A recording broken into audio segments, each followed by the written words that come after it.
What's going on, everybody? Welcome to the High Life Reel. I'm Bill Rom, Josh Shapiro. and let's get started with this week's headliner. Number one story for me this week, John Gruden coming back as head coach of the Oakland Raiders. Been an analyst for a while, has his Gruden quarterback camp and Gruden Grinders. yeah, and all these different things, and he's become a huge media celebrity as a coach.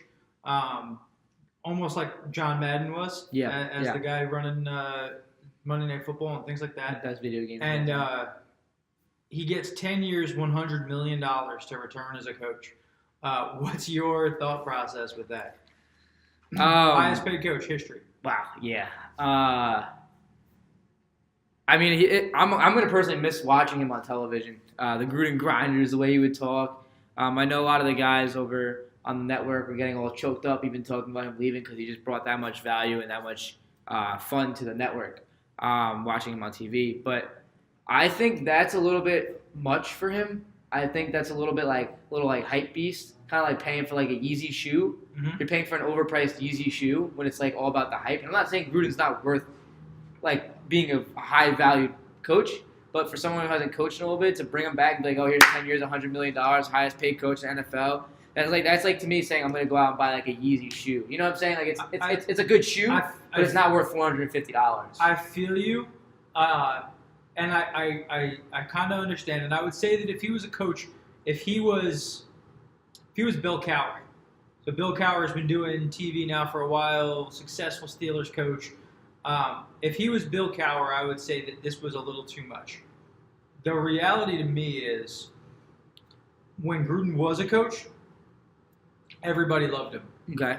When Gruden stopped being a coach, everybody loved him more.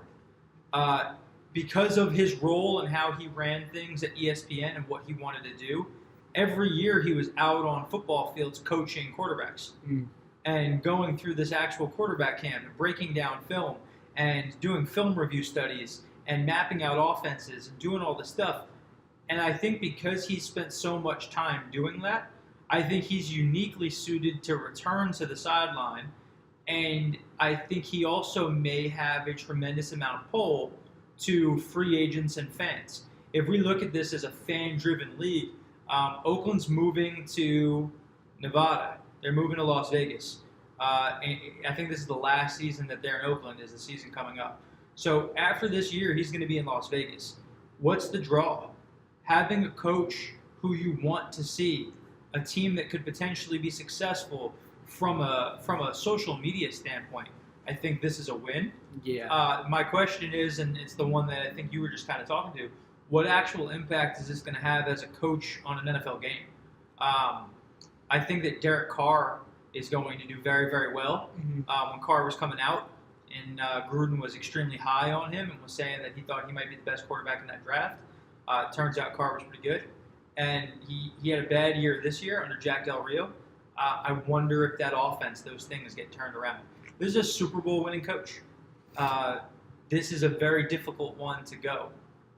What would you say for you? What are your expectations in year one as to what's he able to do with Oakland? You got to at least playoffs is 100% you have to get into playoffs.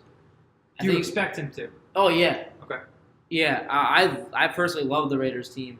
I know they had a down year this year, but I love the Raiders team. I remember 2 years ago they were dominant and it was fun to watch. So I wouldn't say it's Super Bowl or bust, but I think within a 3 to 4 year period it's Super Bowl or bust. Okay. What do you expect to happen? Do you think in the 10 years he has a contract, did the Raiders bring home a Super Bowl? Yeah. Wow. You heard it here first.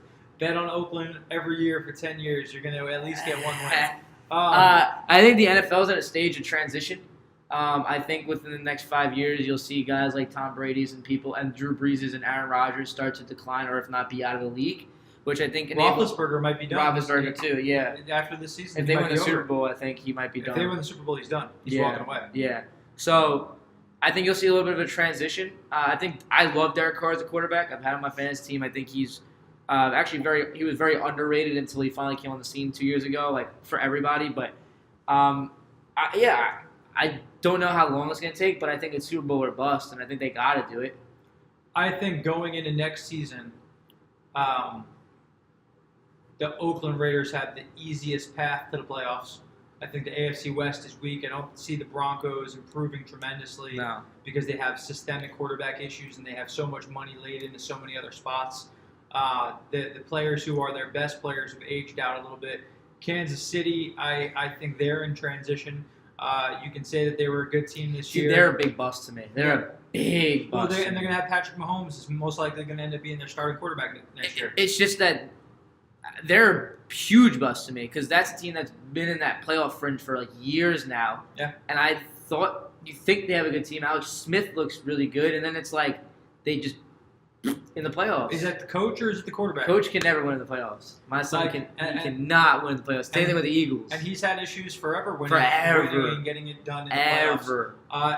And Alex Smith and these teams keep putting up numbers. Alex puts up numbers. It's not like they didn't score in that game. No. It was tiny little things that meant the difference. And I think when you have close games, I think close games are more on coaching staff and quarterbacks. Yes. And if the quarterback played well, guess what? I have to look at the coaching staff. And I thought Alex Smith played relatively well in the playoff game, I got to look at the coaching staff. They're more of a bust to me.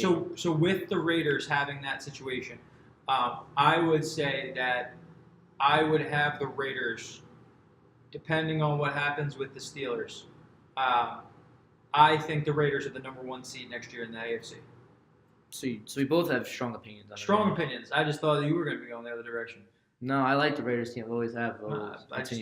Listen, so I would say it's going to be interesting to see what he's able to do. I think in the initial stage, he's going to have a heavy draw and a heavy pull for potential free agents, an overhaul of what he thinks the team needs. I think the team was already close. You saw that 2 years ago. I mean, Jack Del Rio was leaving with a winning record as the head coach, which is frustrating when you walk away and you're fired as the coach, even though in your 3-year stint you have a winning record. Listen, I think Jack Del Rio deserves another shot at being a head coach in the NFL. I just think this was a perfect storm of Gruden wanted back. They wanted Gruden. Yeah. They coming off a bad year. If you're going to make the transition, do it now. Because if they let him stay and next year they win the Super Bowl, Jack Del Rio is your coach. Gruden never comes back. If you think that Gruden is your path to potentially multiple Super Bowls, creating almost like a Patriots West, which I think that they might be able to get themselves with Las Vegas having no income tax. So what's going to happen with free agents when... That's what happened with Robinson Cano. The reason why he went to Seattle in the MLB was state income taxes versus where he was with the Yankees. The Yankees, yeah. You look at Vegas with him having no state income tax, he might leave and be out. And I think that's going to have a heavy draw for free agents in the early going. And I also think that you're going to see a wild jump in terms of the offense and its efficiency under Gruden. Because I think offensively... he's a monster. Yeah. He made bad quarterbacks look good. Yeah. And he made two great teams. Yeah. So I would say that I expect them to be the number 1 seed next year, and that's my hot take.